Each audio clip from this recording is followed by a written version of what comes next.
Welcome everybody to this new episode on the topic of indications for fasting.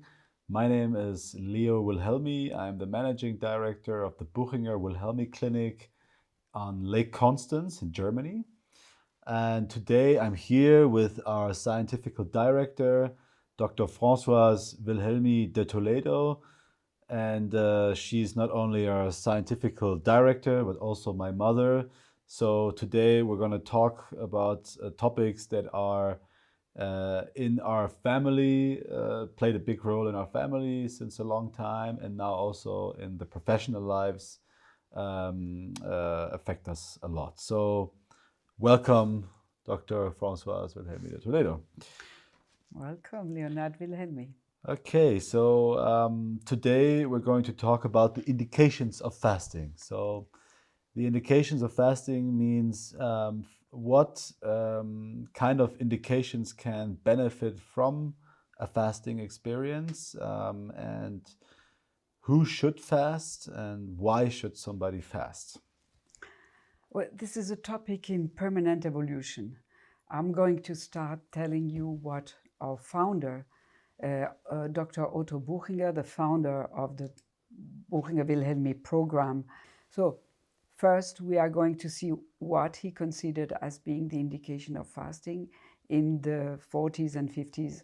And then we'll see what today has been a big progress and a big evolution since then. And there are different forms of fasting, intermittent fasting, several of them, and the long-term fasting. So I'm going to focus on our specialty, the long-term fasting. First, the daughter of Otto Buchinger, the grandmother of Leonard Wilhelmi, said, what can you treat and cure with fasting? She asked her father. And he answered, ask me something easier. What cannot be treated or cured by fasting? And this answer was only three things in the time of Otto Buchinger. It was tuberculosis, hyperthyroidism, because you couldn't treat it like we do today. Today is not a contraindication anymore, and cancer. But cancer was because no one had experience with fasting and cancer. Today, there is an evolution in this topic too. So we have evolved since the 30s, 40s, 50s, and 3-4 generations now from family members and professionals in our clinics have developed the original Buchinger fasting in the Buchinger Wilhelmi Amplius fasting program. What are we curing and what are we treating now in the clinics? We have documented this in a peer review, which is called Fasting Therapy, an Expert Panel Consensus Guidelines in 2013. And we classified the diseases we generally treat in our centers under medical supervision. Of course, this indication don't always are not the same if you have no medical supervision. So, of course, if you have no medical supervision in our way of thinking for prolonged fasting, you should be very healthy and young, but not treat diseases with that method. So the first group that is really very well documented also from the results in our clinic are the metabolic diseases. First, overweight, obesity. And obesity is very normal, and you can understand that when you don't eat, the weight is going to go down. It has been also used in the 70s and 80s to treat morbid obesity. At that time, they couldn't imagine that fasting could be used to treat normal weighted person. It was only very extremely obese persons, and it was called the zero-calorie diet. This shows us that when you start using the fasting only for one indication, which is the weight loss, then you lose the philosophy and all the knowledge we have around fasting. and you reduce that to a diet. Fasting had 3 dimensions, a medical one, a community dimension, and also a spiritual dimension. Of course, to treat obesity at that time by very obese people, it was just a matter of not giving them to eat. They didn't do physical exercise, they didn't have a program. At that time, you didn't know exactly what to do to maintain the weight afterwards. So this went out of fashion, and now it's not used anymore, except in centers like ours, not for morbid obese patients, but for overweight, of course. And we noticed also that the very dangerous overweight is when the fat is inside of the abdominal cavity. This is linked to metabolic disorders like high blood pressure, like diabetes type 2, like dyslipidemia, to high cholesterol. This is reduced first, so we have a reduction of the weight circumference. The blood pressure is diminished too, normalized. It goes down to a certain norm, and then it stays there. The people having a normal high blood pressure, they don't go under the norm. Then it reduced total cholesterol, it reduced LDL cholesterol, it reduced triglycerides, this is all the lipids, and also it has a very causal treating and therapeutical effect on diabetes type 2. And all that together is the metabolic syndrome. So metabolic syndrome and metabolic dysfunctions are treated in a very efficient method. And this is science-based. We have made a big publication on 1,422 subjects in 2019, which document that. You can also stop smoking by fasting. It's much easier than in your life. And when you treat metabolic disorders, then you automatically make a prevention for cardiovascular diseases like heart infarction, myocardial infarction, and stroke. So this is the first block, metabolic diseases and cardiovascular diseases. Then there is the block of the chronic inflammatory diseases, and this is very large. This is everything that is painful, that is red, swollen, and typically arthritis, the joints, inflammations. But also the more severe forms of arthritis, which are rheumatoid arthritis or polyarthritis. This is a systemic disease touching all the joints and can really lead to very, very big invalidity. And this is what happened to Otto Buchinger, by the way. The founder of our Buchinger Wilhelmi clinics suffered special form of polyarthritis, which has made him invalid. He was almost in a wheelchair, and he fasted 19 days and cured that disease forever. Other inflammatory diseases can be treated by fasting because fasting is practically improving the mechanisms of inflammation. It diminishes inflammations.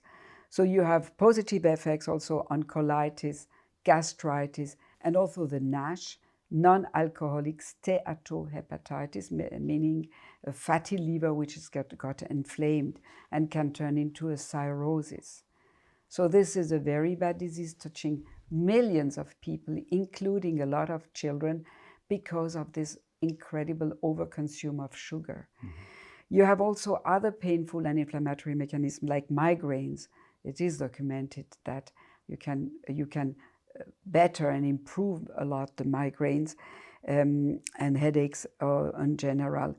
Asthma, allergies, atopian, all these diseases of a dysfunctional immunity which lead to severe inflammations. During the time of where you fast, you make a long-term fast, for instance, of 10 days, and if you have a pollen allergy to birches, let's say in April, then the symptoms will diminish immediately. So you have a powerful instrument to diminish the symptomatic of inflammatory diseases, and also diseases like fibromyalgia, where the people have pains, but you don't see the origin of them, are much improved. So it's always worth trying, especially under medical control, because if you have a contraindication for fasting, the doctor is going to see it. There are other forms of indications that we treat very, very frequently. This is pre-burnout situation. This is all the physical and mental exhaustion. People coming saying, well, if I don't do something now, I'm going to crash. So depressive mood, chronic fatigue, situation where you just have exaggerated, maybe overworked yourself, too much eaten. And so all comes together, your sort of extreme fatigue and lack of drive, but also the metabolic problems come together. And when we consider this aspect, we could show in recent publications that the oxidative stress is diminished by fasting and the antioxidant power and potential is increased. So all of that makes that fasting is a sort of intervention that reboosts your whole system mentally, psychologically, but also physically. Now, there are a lot of indications that are now on research, which we never treated before, but especially the neurological diseases. And neurological diseases like epilepsy, they are known as being well treated and stabilized by fasting and ketogenic diets, which are the diets which imit the metabolism of fasting. And now a lot of research on Parkinson, Alzheimer, multiple sclerosis, but on another part also on cancer, probably as an